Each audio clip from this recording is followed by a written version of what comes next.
Hi, I'm Connor Byrne, and this is That's What I Call Marketing, the podcast where you will hear from the leading lights in the marketing world and listen to their unique stories. Today, I am joined by Leigh Barnes, Chief Customer Officer at Intrepid Travel. I came across Leigh from an article on the wonderful MI3 site and reached out to him to ask if he would talk to me more about it. The article was titled How Ex-Chief Purpose Officer at Intrepid Travel Turned on Decades of Performance Marketing, Got Brand Religion to Meet $1 billion Global Revenue Target, and It's Working. Well, what a great title for an episode, although I might need to make it a bit shorter. So Leigh said yes, and we met when Leigh was working in Canada to talk more about what has changed for Leigh and what that means for marketing at Intrepid Travel. If you don't know Intrepid, they are a B Corp travel company with ambitions to be a $1 billion business by 2025. Leigh has been there for 14 years doing a number of different roles. So we talk about that experience, how he was a believer in performance marketing as the driver of the business, and how he saw all metrics fall off a cliff during COVID, and how that brought him to think there must be a different way, how reading and research changed his perspective, and he navigated that change in the business with major support from his friends in finance. This is a fascinating episode. Leigh is highly entertaining and an educated guest. Enjoy. Leigh, thanks for joining me on That's What I Call Marketing. Great to have you. Absolute pleasure, Connor. Thanks heaps for having me. And apologies for the background. I'm in a tiny pod hotel in Toronto, so if anyone's got any issues, take it up with the hotel, not me. Couldn't tell where you are. Not a chance. It looks like beautiful artwork behind you, Leigh. Oh, cool. Thank That's you. what I'm Thank you. going with. That's Yeah, what I was going for, yeah? You look like you're framed. Yeah, I've been trying to get a nice picture of myself my whole life, so this could be it. This is it. So Leigh, for people who don't know you, you're Chief Customer Officer at Intrepid Travel. Tell me a bit about you, your role, and Intrepid Travel. Yeah, well, in my opinion, I'm lucky enough to have one of the best jobs in the world. I get to work with our customers, our marketing, our digital, our brand, our comms here at Intrepid. We're building, our aim is to build the best travel company for the world. And I get to come to work every day with a great bunch of people from all over the world in all walks of life. And realistically trying to do three things here at Intrepid. One, make us a global iconic brand. So more people know about us, whether that's in Tokyo, Toronto, London. Two, make it as easy as possible for customers to book, interact, have fun with Intrepid. And three, manage our reputation, ensure that we do everything we can to protect that and put it up in lights when we deserve to. So yeah, great job, very lucky. And I get to travel around the world probably a little bit more than I should. So very, very cool. It's not a bad job. It's a B Corp company. Just for anyone listening who may not know, can you explain what that is and how that's kind of important to Intrepid? Yeah, super important and great question. It does a couple of things. One, essentially is a signal or accreditation that says you use your business as a force for good. Yeah, so it's fundamentally you are a business that is going beyond just profit as its main metrics. Yeah, that you are looking after the community, the environment, your people, everything that goes around it with your different shareholders and stakeholders within an organization. Now, that's the accreditation part. You're able to stick that little B. Hopefully you see an Intrepid ad or anything, you see that little B up there. That's a signifier to customers. Yeah. But where it actually has the most powerful benefit for an organization is it actually is an audit process. So much like you do with your finances every year, B Corp, you'll accredit your business, you'll do an audit every 3 years, and it goes through and looks at ways around how you are engaging with the planet, what you're doing with the community, how you're interacting, and it gives you a blueprint around how you can get better. So just like you would do with a financial audit, you see where you don't have the chops, where you've got to make improvements. One of those, and I don't know if we'll chat on it today, Connor, but we were recommended to do an ethical marketing guidelines around how we represent people from all walks of life and do a better job around DEI, and that came out of directly from that B Corp. So it gives you practical advice on how you can get better. Okay, we'll try touching that because that is really interesting. I was talking to somebody yesterday about kind of that topic. How can a travel company be good for the planet? Yeah. Well, not always. Like it's an internal battle, Connor. You know, like we strive. I think the way we frame it is we strive, as I said, to be the best travel company for the world. But we know we're not perfect.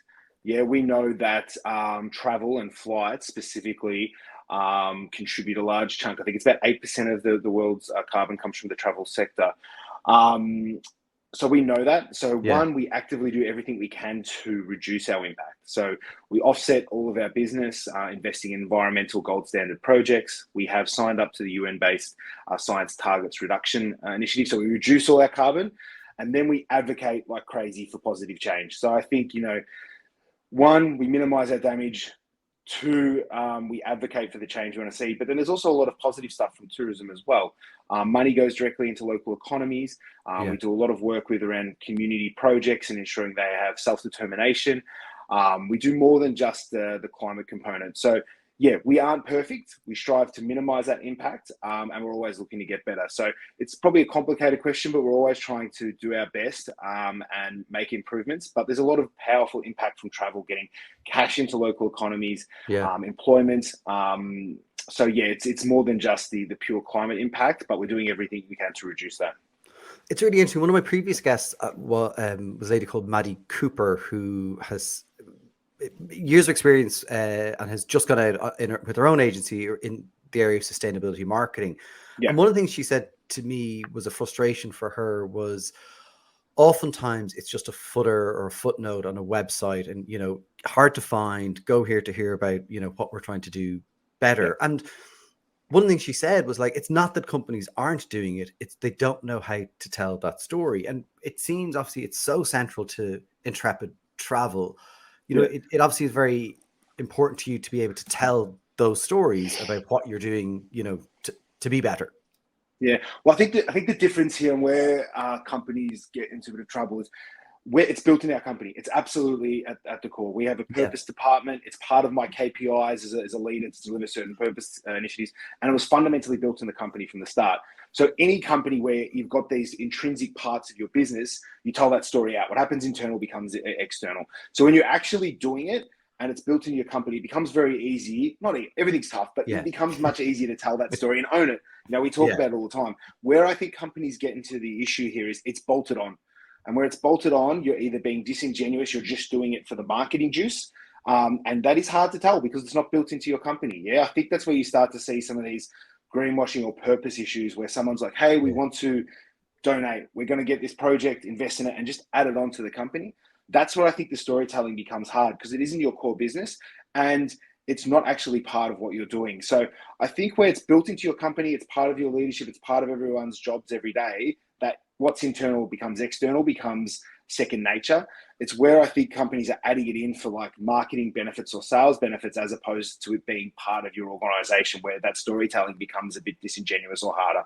Yeah, and not to get into this too deeply, but do you think companies who maybe haven't started out maybe in the same way Intrepid has, like this is core to what we want to do in the world, can find a way to make it part of their business? It's definitely, I imagine it's harder, but is there a way, do you think? It's harder. Yeah, I think, it's definitely harder, but I think what you need to do, you need buy-in from leadership. Yeah. So it does come to like the classic stuff is like, what's important gets measured. You've got to have leadership metrics and stuff. It's got to be part of your strategy. It needs to have the board's buy-in. It needs to get cash resources. Yeah. It needs to, like anything, just like any other function of your business.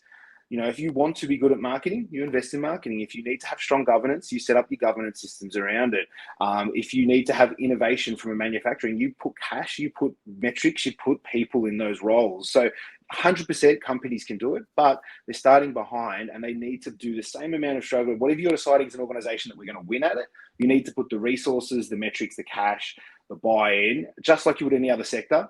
And to do that, you can start to make those decisions because your leadership team is going to be incentivized on it. They're going to have metrics. They're going to start changing behaviors. Yeah.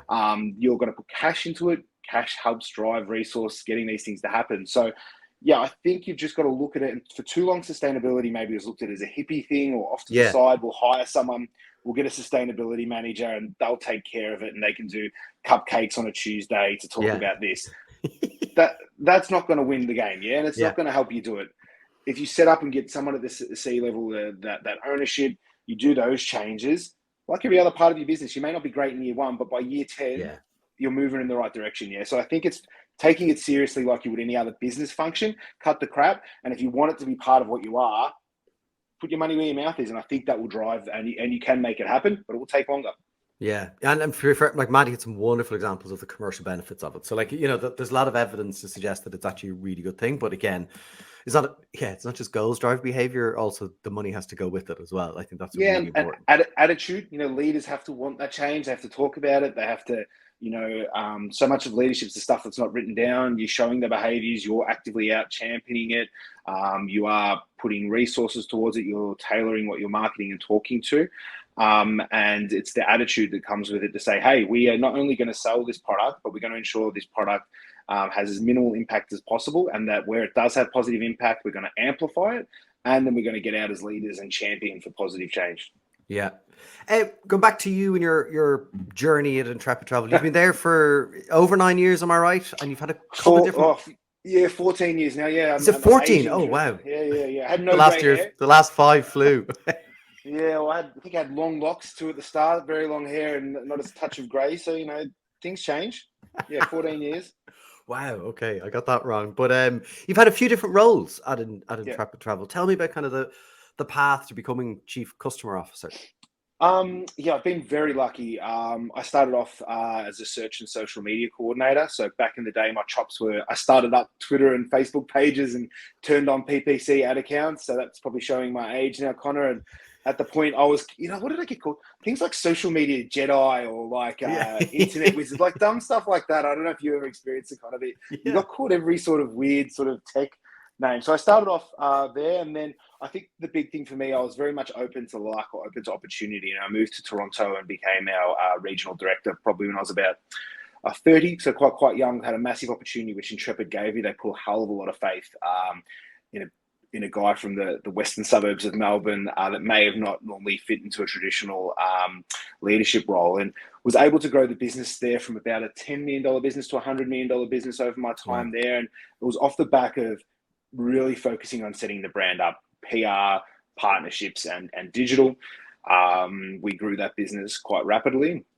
And that sort of was my kickstart. I was getting to go to New York and Chicago and Mexico City. And I was like, Oh wow. wow, what is this world, man? I'm on like TV and talking at panels. And I'm like, I'm just a guy from the suburbs in Melbourne. And I was like, just game change. The opportunity in North America is just otherworldly sometimes, and that really changed me as a person a lot. I probably went as his classic Aussie bogan overseas and probably came back a woke lefty in some regards. Painful. Yeah.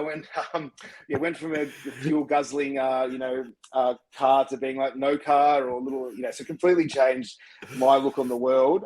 That's why you travel. Yeah. And then became home and was the chief purpose officer. So I was responsible for our sustainability setup at Intrepid. And two things I was quite proud of. I implemented our first ever reconciliation action plan at Intrepid, and that's how Intrepid engages, reconciles, interacts, champions First Nations people in Australia. Okay.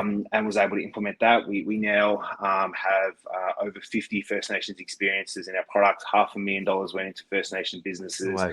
We have First Nations on our advertising and marketing to celebrate that product range, and signed up Intrepid, or set it on its path to be part of the UN Science-Based Targets Reduction initiative. But then I stepped into the chief customer role about 3 months before the pandemic, Connor. So a brutal time to take that on in a travel company, mate. Yeah. So Where are the customers? well, it was getting the customers home. Like I think. Oh wow. Yeah. Trying to get tens of thousands of customers back from Peru, Morocco, Costa Rica, all over the world.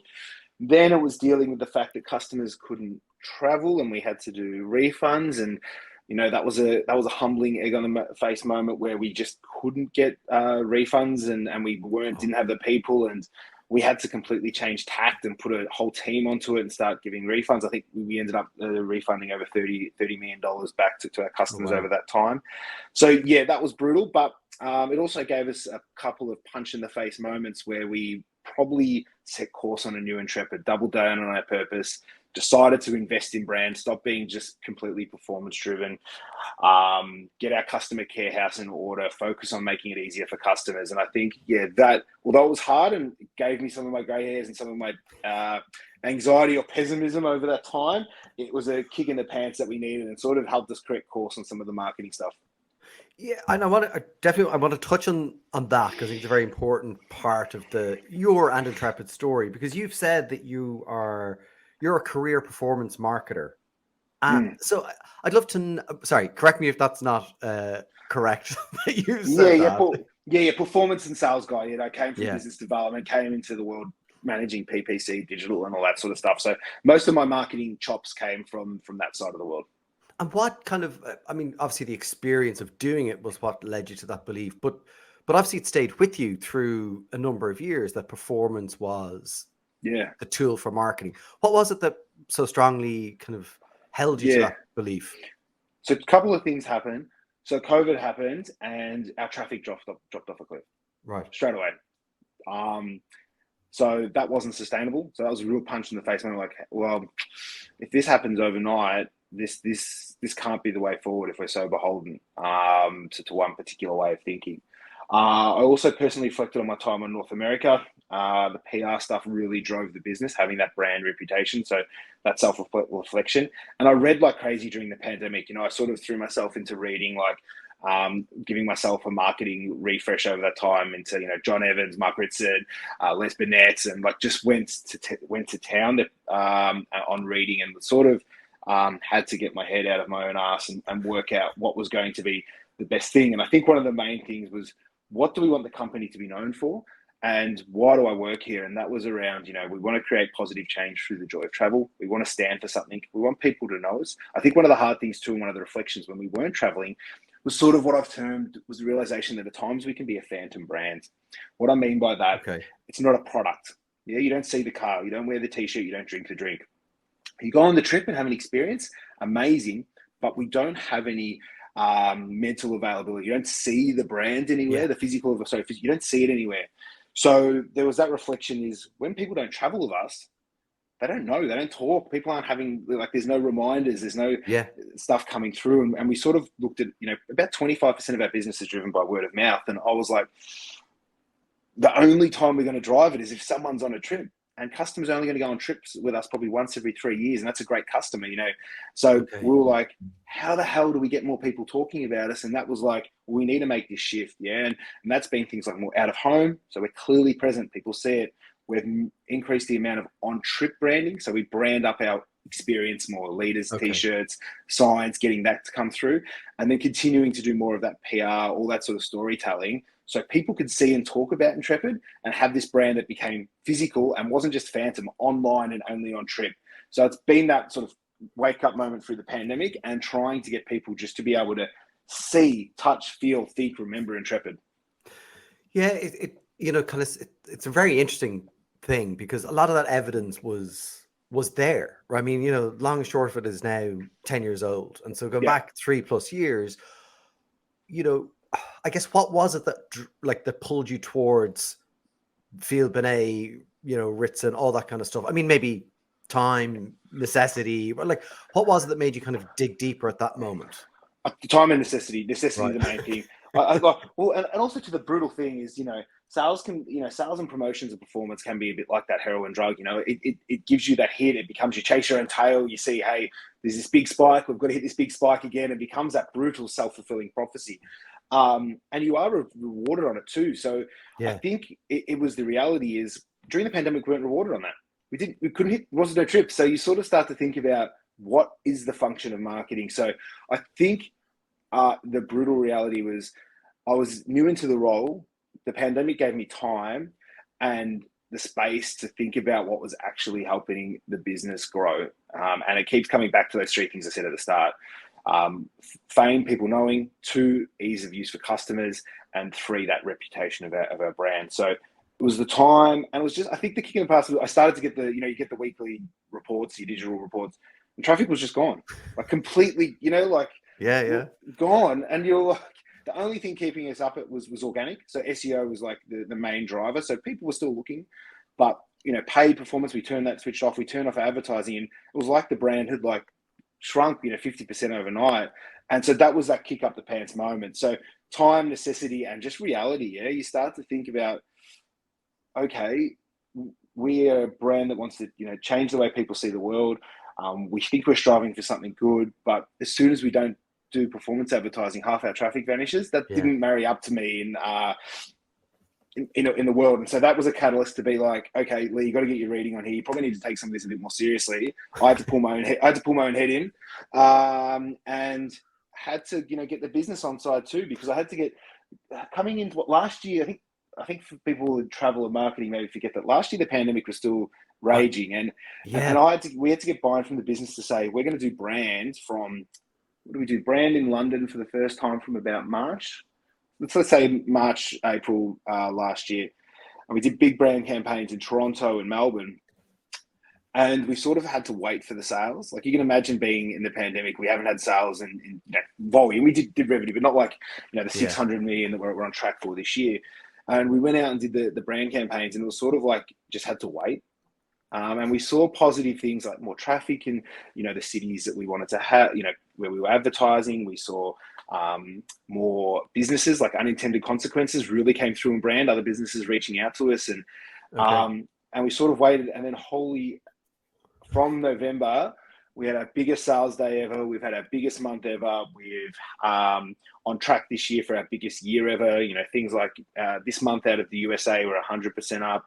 Right. Europe, we're up about 30%. We've drastically changed our split. We're about 65-70% industry, 30% direct. We're now about 60% direct, 40% industry, and that has started to turn the machine. So. Yeah, it was a bit of getting the buy-in. It was a bit of I was stressing, I was stressed waiting for this to happen, and then it did just tick and work. So I've made that sound quite easy, but it was a bit of hard work that's the piece I think is because it's you haven't made it sound easy. But I think it's how you move a business that, as you call it, kind of is almost addicted to the performance, and the reports and the data help, but that's a significant shift to say, actually, the things that we've done for the last 10, 11 years, or however many years it was that were working, aren't going to work anymore. How did you make that case? Yes, you had the data of the traffic, but I'm going to guess people came to you and said, yeah, but Leigh, when this ends, we'll go back and it'll be fine. Of course.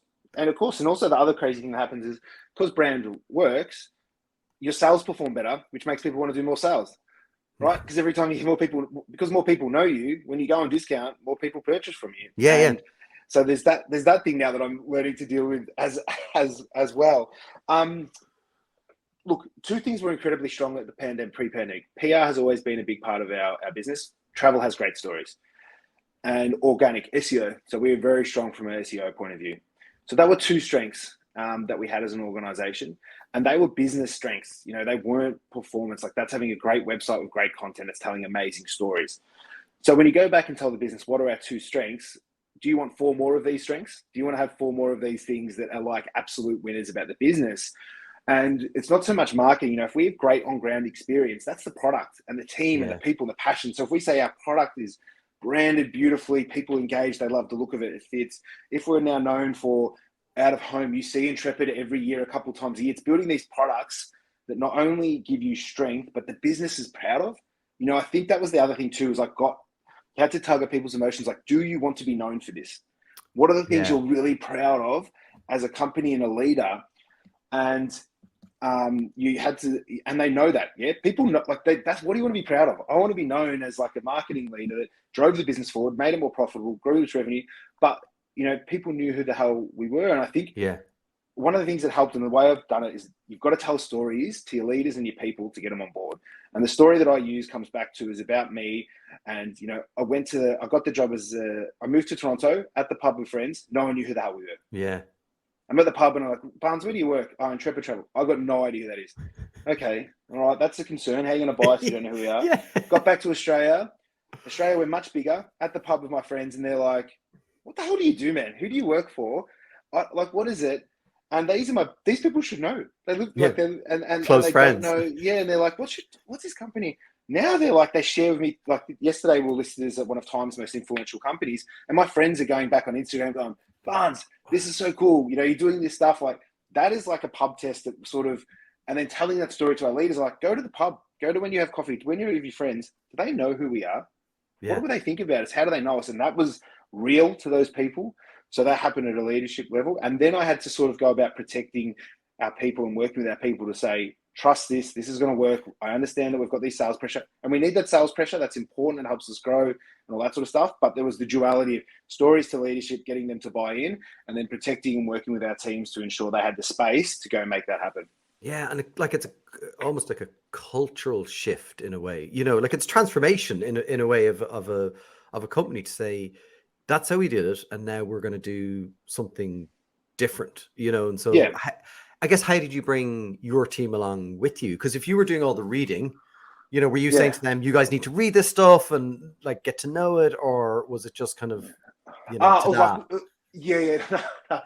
Sometimes you think your brain does funny tricks. Sometimes I'm like, oh, it was just today, it just happened. But now that you start to think about it, I'm like, oh no, there was lots of stuff. But yeah, so reading and sharing heaps of stuff, like, you know, telling people, listen to this podcast, read this book, do the research, it's here, you know, make this happen. Also direction. Like I started to say, I want this behavior, like 50% of our cash now needs to go to this. And I won't sign off the marketing budgets unless we see that change.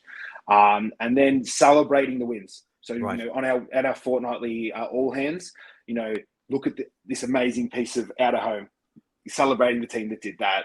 The wins that we got, started to talk about, you know, the tourism board reached out to us. They wanted to speak to us after they saw X, or Okay. so that storytelling back to my own team was really, really important.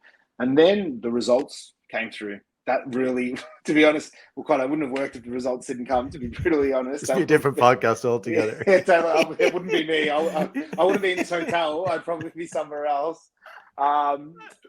Yeah, so had to lead, had to make the call. Like I had to say, we're putting this amount of cash into it. I had to go into our leadership and say, I want money for these things that I can't guarantee return today. So I had to do that, where you've just got to lead, then celebrate the wins and the work that's done, give people the space to make it happen. And then you do need the results to back it up. Like this is not fluffy stuff. You've got to keep showing that our job as marketers is to make the business more profitable. And you've got to show those results. Yeah. And if you can't, no one gives it, like the engagement metrics, all that sort of stuff are good and they help you maneuver and get in the right direction. But if we're not helping the business be more profitable and deliver its business goals, it becomes fluffy, and it becomes really hard to justify what we're doing.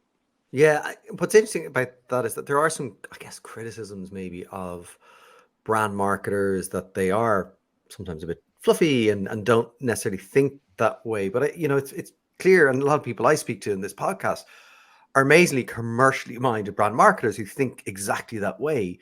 It's the difficulty, I think, is the gap in timing. You know, the immediate, your campaign goes live, you may not see the results for a period of time. Yeah, I think we're part to blame. We've created a culture where we've maybe not educated our marketers, or like we've set them up right. Like, you know, our job is clearly to represent the business, project the business, help a business hit its goals. Otherwise, we are a cost center, and you know we don't deserve the cash. We've got to work out what's important to our business and deliver it. Also, too, it's a hell of a lot more fun. If you're a brand marketer and you've helped the business be more profitable, you've helped someone that does manage commercial hit their targets. Aren't you popular at the business? And your job is really fun. Everyone's like, there's I want brand. Yeah, get why isn't my trip featured on the ad on the main train station in Melbourne? Why aren't we on the tube? Amazing how quick that changes. So it's, you know, I think whereas before you would have, if you were just focused on the fluffy stuff, you'd be always, people are skeptical. So yeah, I think you've got to lean into your business. You've got to understand your business. You know, you've got to understand, like there's certain stuff that you have to know about it. But it's a hell of a lot more fun once you start helping other people in the company meet their commercial goals. And you've got to lean into finance. You've got to lean into understand what helps the business tick, where you can contribute, what the problems are, what are the financial problems, how you can alleviate those, what are the opportunities, how you can accelerate those. And you've got to lean in. You've got to lean in and have you know, financial partners and people that you could challenge, talk to, and understand what they care about. And then once you do that, they start fighting for you. They're saying, we need more cash. We need to protect. We want more percentage. We want, we've got to have this. We don't want to turn it off. If we turn it off, we're going to see future sales decrease. So yeah, you've got to bring them on that journey and coach and spend time and get them to challenge you, because some of my assumptions are BS. You know, I'm not the financial director. You know, I'm a storyteller or a performance marketer, as I said at the start. So you need to get BS called on some of your crap. But yeah, I think you got to lean in. You got to have that understanding, and it'll make you a better marketer. It'll make you a hell of a lot more popular, and your team will respect you more because you are making the sound decisions as a leader to say, we're spending this much money because I'm going to make X happen. You know, we do this. You give clarity. You say, we're going to spend this amount of money. Short term, we need this amount of traffic. We're going to hit that. Long term, we're going to have this amount of brand knowledge. We're going to focus on our yield. We need to have yield. We're going to deliver on that for the organization. You give clarity. You speak from a position of knowledge, and that gives trust. And calmness in leadership. Because once you know your numbers too, you're a lot more calm. And I think what happens a lot in marketing is under-diagnosis or shopping lists where, hey, there's this issue. We're going to do 100 things. And what happens is the customer's not waiting for 100 things. They don't, like, if you add this little block on every email, you do this, they're like, actually, guys, the price is too expensive. No matter how much you promote it. Or, you know what, I can't get, there's no flight to that city at the cost that I can afford. So I'm not buying that trip to Costa Rica. It's not going to happen regardless. So once you start to understand that, you can better diagnose, and you might say, well, we're not going to change our marketing. We get enough traffic. We're going to drop the price, or we're going to increase the price, or we're going to, whatever lever you think you discover, you know, we're going to reduce how many we're selling. We can't sell that many. We've overstocked the shelves. So that confidence and that calmness as a leader, because I think your best marketers do less stuff bigger and better, and they make sure that it is big impact. So yeah, I don't know. I think I've sounded like a CFO for the last couple of minutes, Connor, but I think it's really interesting because I think because when you actually started talking about this, you mentioned finance, and I was like, oh, you need to talk more about this because I think it's a very important one that, you know, I think finance can often get a bad rap. Finance, well, let's do this, finance, you know, and the blame gets put on finance. But from what you're saying is actually it's finance understanding the what and the why, you know, and the evidence, and then you understanding their what and why, and then figuring out the way. Because if you bring it collectively together to the CEO, surely that, if that's the way it happened, that's just got much more power. Yeah, and it doesn't, like, it also protects you when things aren't going well. You know, you're like, hey, you know, we're down, but we haven't all these discounts this quarter. Normally we had all these discounts, you know, like, and it helps you protect you when things aren't going as well. I think for my reflection too is I've always been a better marketer when I've had a strong financial partner. Right. Yeah, and that's true. And any time where I've done better, I've had finance giving me the time of day, me giving them the time of day. And every time I've had a strong financial partner, I've been better at my job. And because that's interesting. What are the things that you look for? Not that you can look for it, but I mean, just in terms of, you know, finance is often seen as, well, they need to sign off on their acquisition. It's not that; it's beyond that. It's more about the strategy that finance are setting for the business. Is that where you're engaging with them at that level of both thinking? So making sure the CFO and you are aligned, like you've got that there, but then also you've got to get where the rubber hits the road. You need the team that's going to do the work in finance on board with you. Yeah, because in finance, if you've got like your finance manager like, no, I've got to protect Leigh. When I go into that finance meeting, I need to make sure I've got to protect him because he's my partner that I work with and deliver all this stuff. And if they can be just as powerful, because in the rooms, because the CFO is not in every finance meeting. Yeah. And if you have an army of people that say, oh crap, I really like that Intrepid magazine that they've got, or I liked the video that they made, and we've got to make sure that, you know, we've seen sales go up. I can't, you know, my job performance is linked to the performance of this as well. So yeah, you've got to have the strategic buy-in and work with your CFO on the strategy and make sure they're bought into that. But then you want to have an army of finance people that are like, definitely want to give them more cash, or we got to protect it.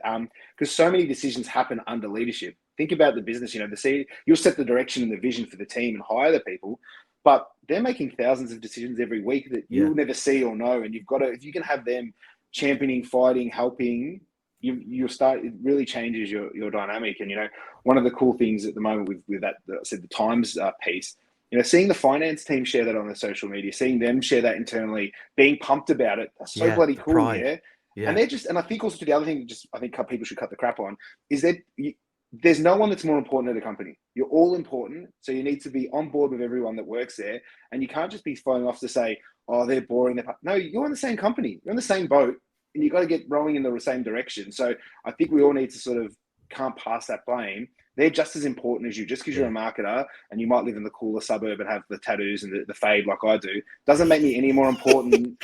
Doesn't make me any more important than the next person. So you've got to be humble around that and don't have your head so far up because you get to go to the cool movies and see all that sort of Yeah. stuff. They do too. They're people as well, and they have just as much right to the company as you do. So I think that attitude, I keep talking about attitude, super important. Yeah, and that yeah, that's a company culture. I like when you say that, like some of my like best people I worked with in my previous company were like Richie and D in procurement. Like they would, because of that you had a relationship with their sound people. So I think that's Yeah. key, right? And I don't know if you can. One of my previous guests talked about that, like working with sound people. It's quite an Irish thing to say, but I don't know if you can hire for soundness on a job description. But like it's very important to find a way. And I know you're, for example, in Toronto now, meeting with the team. It's about connections as well, right? Yeah, and you've got to be human. Like I think too, the other thing is uh you got to be like it's dumb, isn't it? We're all human, so how do you be human? Yeah. Gotta be a real person. Like Yeah. go have a Coke or a beer with someone, go have a coffee, be in the trenches, share your F ups. I think one of Yeah. the things that I try and do is I've made some really big stuff ups as a leader over the last 15 years of my job. I talk about those a lot. And also, I own my infallibility. Wait, is that a word? I Yeah. own the things that, like, I suffer from like a bad anxiety, right? It's one of the things, and I talk about it with my team, and that gives me an extra level of connection and trust from the people around. So yeah, sound is not just being great at your job. Sound is like having connections with people, owning your stuff ups, talking about the stuff you're not great at or what you're challenged with. And the more sound people you have that just cut the crap, get on with work, care about you, have that care. It just Yeah. is one of and it doesn't show up in a P&L. It's a real hard, intangible thing. But yeah, Yeah. having sound people, you never see that. It's real hard to find that in a business case study, but it does just help. Doesn't it? And you make things happen because everyone's just like, yeah, let's go do it. And then obviously you see it, like, so the pride in the work, the believability in what you're going to achieve. And it must be an incredible moment. When you think back when the first campaigns went live and people saw it in Melbourne and London, like, how did that feel? Because that's a big moment of kind of everything coming together and actually going live. Yeah, and I think that's one of the things that I touched at the start, like all the unintended consequences of it. Like people are pumped. I joked to my CEO that like my job title should be Chief Merchandising Officer, CMO, because since the brand stuff, the requests for T-shirts and bags and the pride from people like that want to have that stuff. Yeah, they were chuffed. People went and had photos. They went and like got on the tube and Yeah. they were like this. And then our partners reached out and they were, because also too, the other thing is, and I think the big thing with the step away from the performance stuff is you're actively out putting your neck on the line to grow the market. And that comes with respect from your competitors and from your partners and from your people. Yeah, you're actively putting your money, your mouth, your neck to grow this segment. And that comes a certain level of pride and respect. So yeah, our people have been pumped. They're all getting and sharing it, and the demand for merchandise has skyrocketed. I love swag. Interestingly though, like what I think is important is you haven't moved away from performance and the need for it. And so I think, we talked a lot about the need for brand and where that's got you. It's kind of that future demand, I guess, for want of a better phrase. And if so, how do you balance that now within the business and kind of, because I guess the risk is you come in and say we want brand, and people are like, he was performance, and now he wants brand, but he still wants performance. Like, how have you balanced that, and what is the balance between? Do you see it as a balance, or do you see it as Yeah, marketing? no, it's a balance. Like it's a balance. It is marketing. It's like, Yeah, uh, and also too, it's like too often. I think sometimes it's like all in or nothing. Things can be both. yeah, Like yeah, yeah, like yeah, I can be right and wrong at the same time.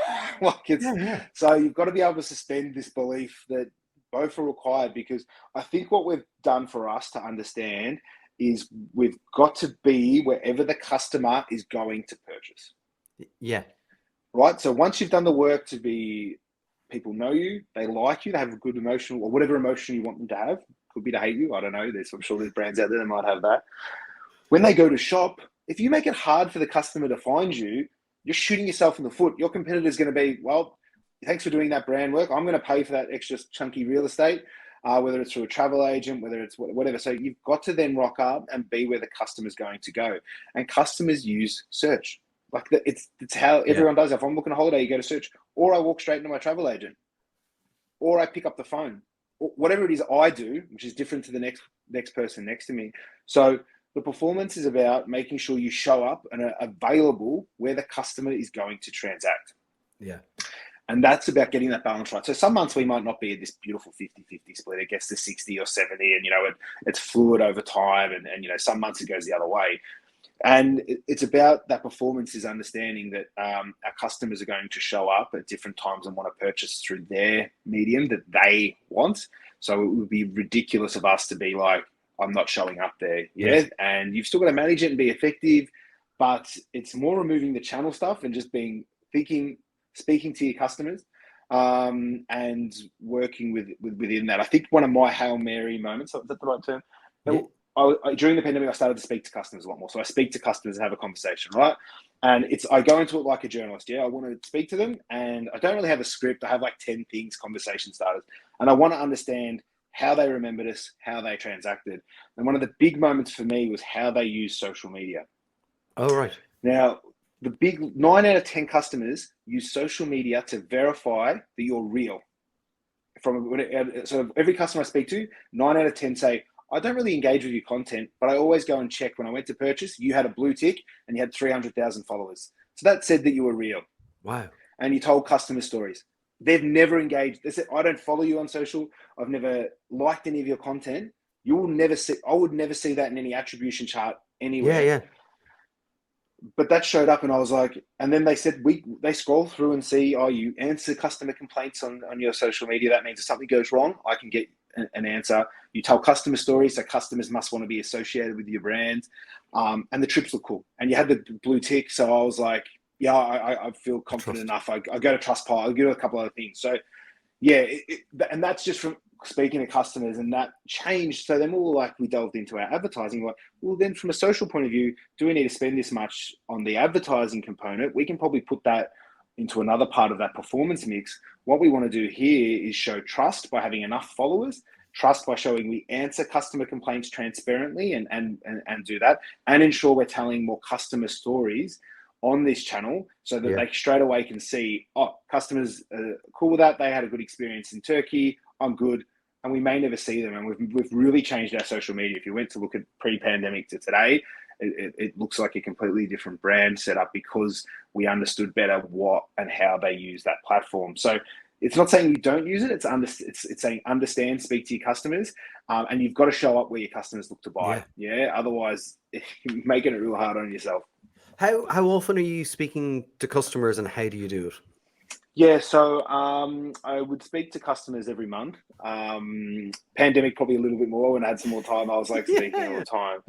But what we do is I have a customer care department, which we've really invested in during the pandemic in taking our customer care from reactive to proactive.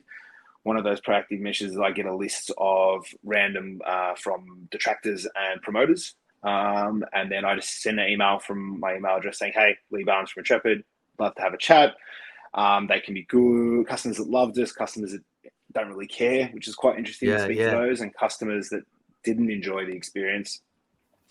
And then I have a chat and I speak to them, and it helps me color in the stuff you don't see in the business, and helps me understand where we should be spending our time as a business and understand the channels that we use and how customers use them and what annoys them. So yeah, it's not perfect, but I find it as a marketing leader just such a quick touch point into the organization. The other thing is too, you go on the trips, go on an Intrepid trip, have the trip with the customers, speak to them, get that live feedback. All our leaders go on, all of our business leaders go on trips to get that. So yeah, it's a mix of going on trip and just calling customers and having a chat.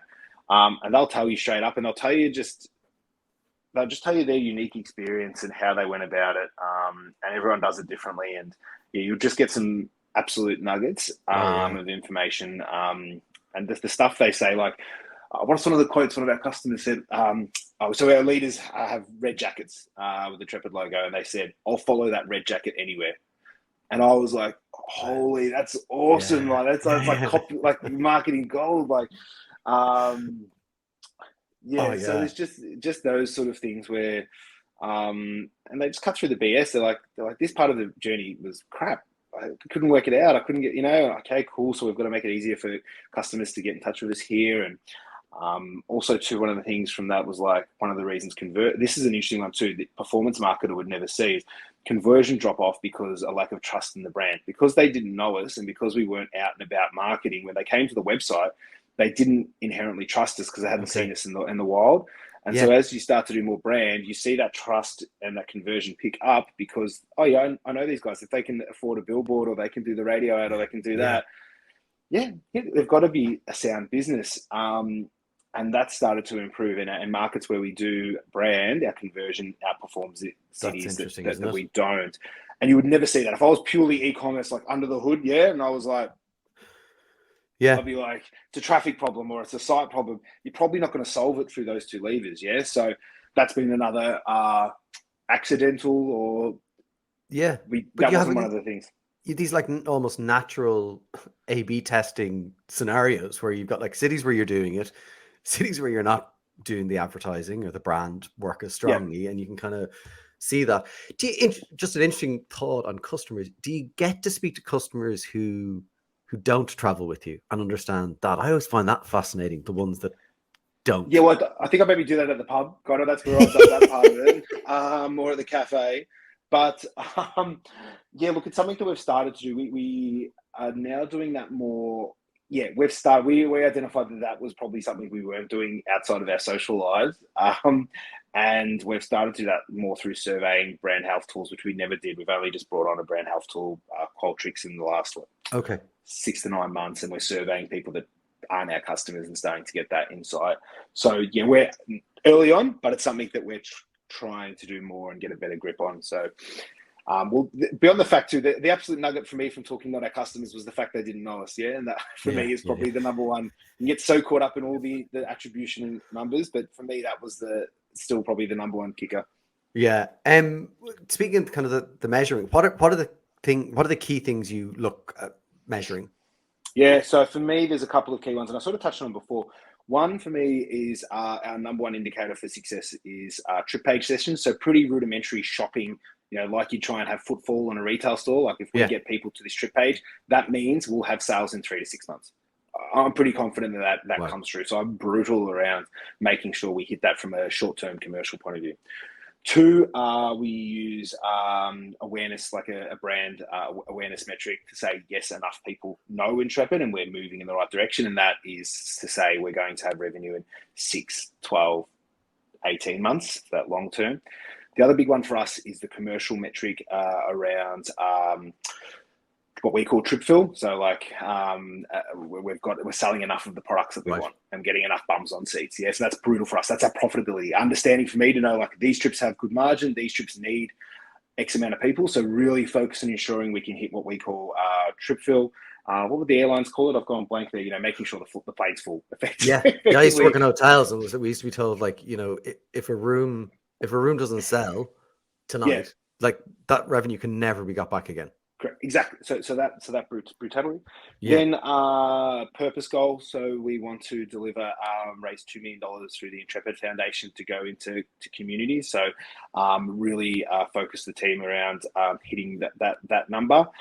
And then engagement of the team. So making sure our team like working in Intrepid. So they're my 5 metrics that I would check check every week. Make sure the compass is pointing in the right direction, and if it's not, then I would be looking to change, and get things happening. So there's heaps of others. I get lots of other reports. I can imagine. And there's lots of other indicators and stuff that are there for me. If I do those 5 things, we will hit our revenue number. Obviously, revenue is the end game. But if I do those 5 things, we will hit that number.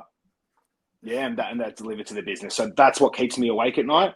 Sure, there's lots of other little things and we'll move those levers. But like I said before, sometimes marketing gets into too much of a shopping list and you're trying to win everywhere. You can't. you've got to pick, and you've got to know your business, and you've got to set your strategy to say, these 5 things, if I do them, everything else here is going to move towards that like a moth to a shiny light. Yeah. So, and other people in the team have other levers, and they'll be suggesting, but I think my guidance or my learning, and this came through a lot of the reading and stuff around planning and strategy, is like, can't do everything. You got to know your business and pick those bleeding edge, like those 5 objectives that have to happen, and steer your ship towards it. How do you, I mean, that's a very clear focus. How do you keep people focused on that around like making decisions within the business? So, I obviously see scenarios, people have wonderful ideas, want to try things, we should do this thing here. How do you get space for that? Because, I guess innovation, creativity, try new things, but focus on big bets. Yeah, I know. I don't know if I do this one right. I may be the wrong person kind of to chat about this one, because I can be accused of saying no too much. And I've probably got a couple of emails in my inbox that they're a little bit hot on my fingers at the moment that may say just that. Look, I think there's enough space within those goals that people should be able to be creative, and go make stuff happen within that. I think for us too, where it's been a bit different, we're just coming back from the pandemic. So for us, it's been like getting the train back on the tracks. But in saying that too, we've still had space to innovate and bring in things like our ethical marketing guidelines. We've brought those in. We continue to do a hell of a lot of cool stuff around our reconciliation action plan. We worked with Tourism Australia to implement a ring, which is a group of Australian businesses that come together and champion reconciliation. We're launching new products all the time. We have an amazing range of women's expeditions. We're, constantly looking at how we can remove flights from our trips. So there's still innovation happening within that framework. But yeah, it's hard because everyone's got ideas. Marketers love the shiny new stuff, but I think boringly, and what I've said to my boss is when he's asked, what are you most proud of this year? It's our marketers doing more of the right stuff more often than ever before. And that shiny syndrome has probably dropped a little bit, maybe to some frustration. But there's still space to innovate on the right stuff, but you've got to balance it. You've got to deliver what's required. So I don't know if I've given you an answer, Connor. I did the PR spin, so I didn't have to answer it and told you a bunch of other stuff. So Give me the ethical marketing guidelines again, which we will get to before the end. But I think, I guess what's interesting with that is the leadership of it. In that, if the team and people who work with you know that what you're talking to the CEO about is these things, and I'm proud of the fact that the team are doing more of these things, then that's where people. It's all about. Not all about, but it's about reward and recognition. If people reward and recognition for those things, they're the right behaviors. And I guess it is, what are the behaviors you're looking for people? And maybe there'll come a time in a year where you're like, actually, we need to have some new ideas. And so let's go find a way of creating that. I've said it before that the great thing about marketers is there's no lack of new ideas from any marketer. Marketers are brilliant at coming up with ideas. The problem is for me, often it's like, what is the business challenge you're trying to solve? And then if there's an idea required to fix that or not.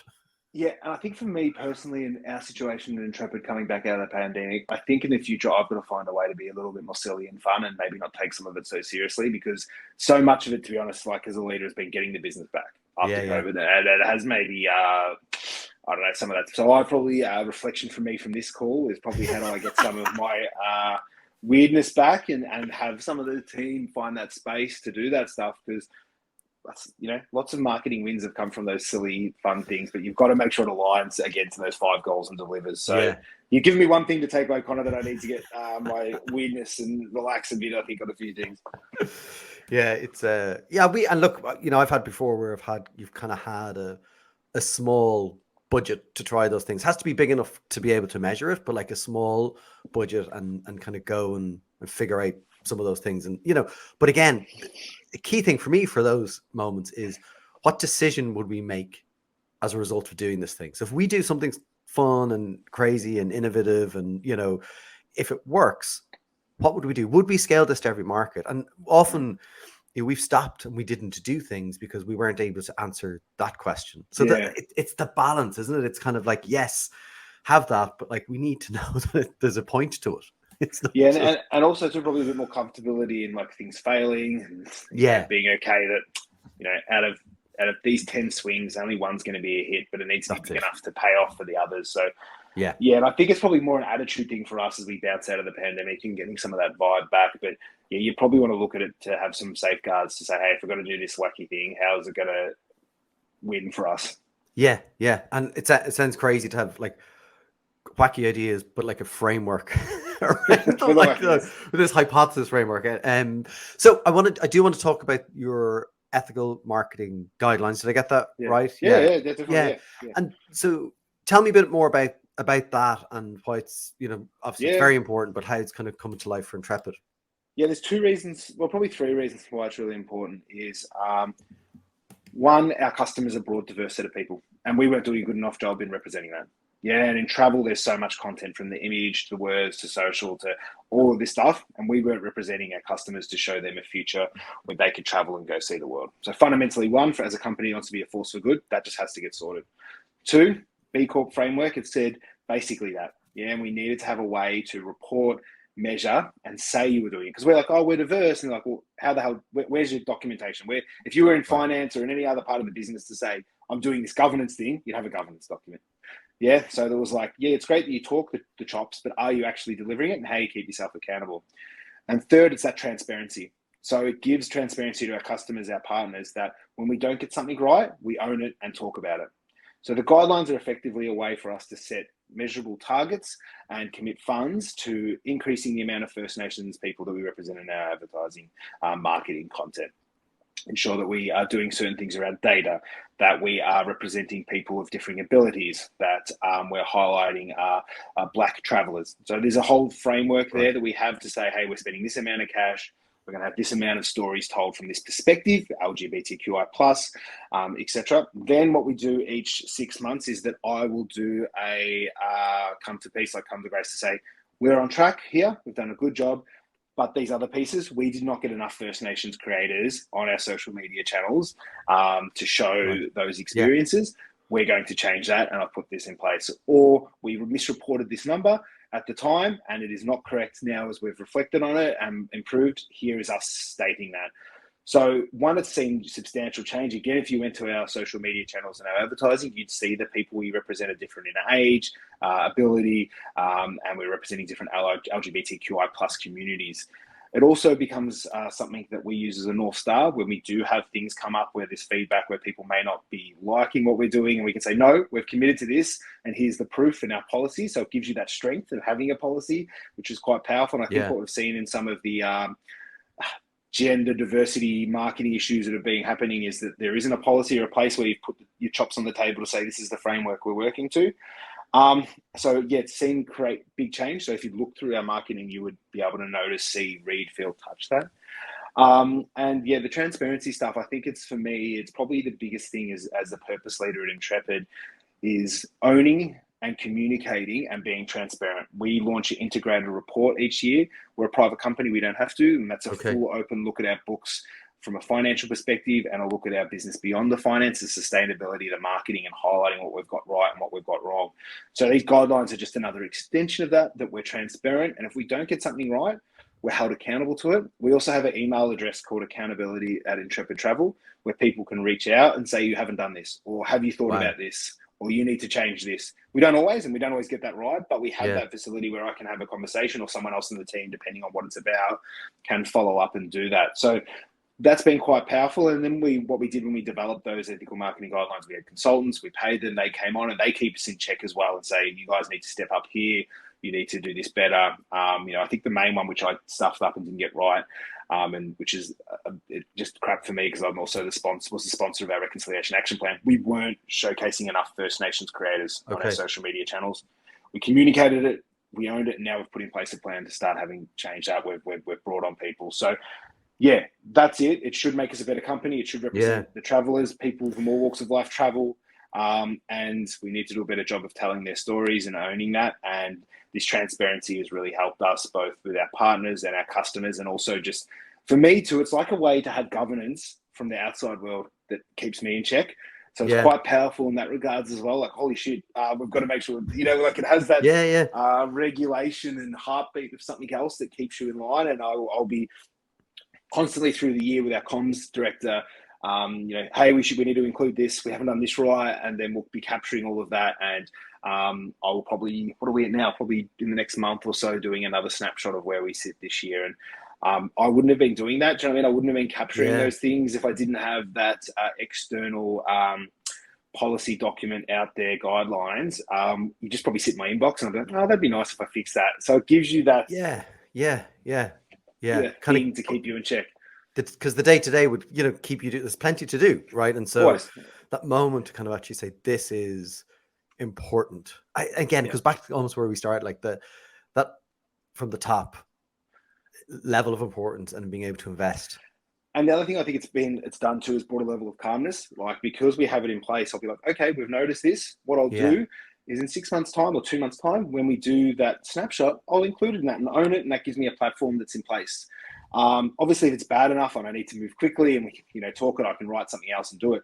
But it brings a level of calmness to say, no, we've got a policy in place. We haven't met it. When we don't do that, we do X, Y, and Z. So it's like, okay.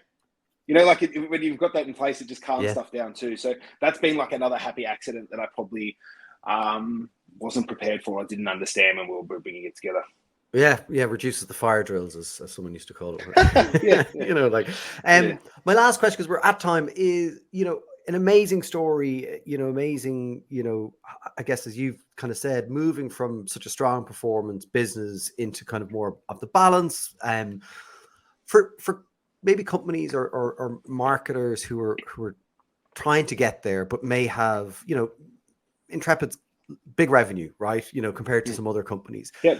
How do you think they can go about learning from this and applying it to their business? I know it's hard. That's a very general question because there's lots of different types of companies. Yeah, I think I'll answer that in 2 ways. One, don't think that everything I'm saying is great. There's been F-ups along the way and you will F up. And there's stuff's up. So I think sometimes we've got to just say that up front, that marketing isn't perfect and we always project as marketers. But you will F up and you've got to learn to be okay with F-ups. And it's not going to be there. So one, I'm not perfect. Everyone who gets up and does this talking head stuff isn't, and there's lots of mistakes. And I think sometimes that scares people from starting. Like to buy your first ad. I remember sending my first email, absolute crapping myself, like going to 10,000 people. Remember sending your first, and I had to hit send, the stress around that. And then as you start to send millions of them, which have happened now, and I'm sure you've done in your job, kind of, whatever, there's mistakes. Yeah. So I think that's so important for people with smaller companies. You're going to make some, but just start. Give it a crack. Go. So that would be my first piece of advice. The second one is, what do you want your company to be known for? What do you want to be proud of? And I think that's a really great starting point. What do your customers, so start that, and that sort of is a good starting point. Our company wants to change the way people see the world. What does your company want to do? If you're a dry cleaner, you want to dry clean more shirts. That's cool. If that's what you want to do, own that. Yeah. That's a story. That's a thing for you to stand out. People go to you to get your shirt clean. They maybe don't go to you, like there's the discounts and all that other stuff. But I think, what are you proud of? What do you need to be known for? And start there. And then that will tell you what magazines you might show up in, what radio you might do, nothing. You might do nothing. You might just, what events you show up at and to tell that story. So 2 things I think for me is, we're not perfect. Don't let that scare you. And you're going to make F-ups, get started. And the second one is, what do you want to be proud of, and what do your customers need to know, and start there. And that's a pretty good North Star. Amazing. Leigh, what a great place to end. Great advice and wonderful story. And thanks so much for sharing it with us today. I appreciate it, Connor. Thanks for having me. And hopefully everyone's enjoyed the nice backdrop for the call as well. Yeah, the Leigh frame. Cheers. Thanks a million. Thanks, man. So I hope you enjoyed that episode. I love the balance Leigh has. He saw something happened. Yes, there was a catastrophic world event, but he challenged his own beliefs of marketing and has now created a more balanced approach to his marketing. For me, that is the constant lesson and reminder these episodes provide me, and I hope you too. We have to constantly read, research, explore the evidence, and find the right mix, challenge our own beliefs. And as Leigh said, it doesn't have to be all in or nothing. Things can be both. So that's it for this episode. Thanks for listening or watching. That's what I call marketing. If you did enjoy it, please do share, add comments with your feedback. You can get in touch and find all previous episodes on that'swhaticallmarketing.com. Follow us on Instagram on That's What I Call Marketing, on Twitter at That's_marketing, where we chat about other marketing stuff. And now you can watch our episodes back on YouTube. Yes, that's what I call marketing. So from me, Conor Byrne, until the next episode, take care.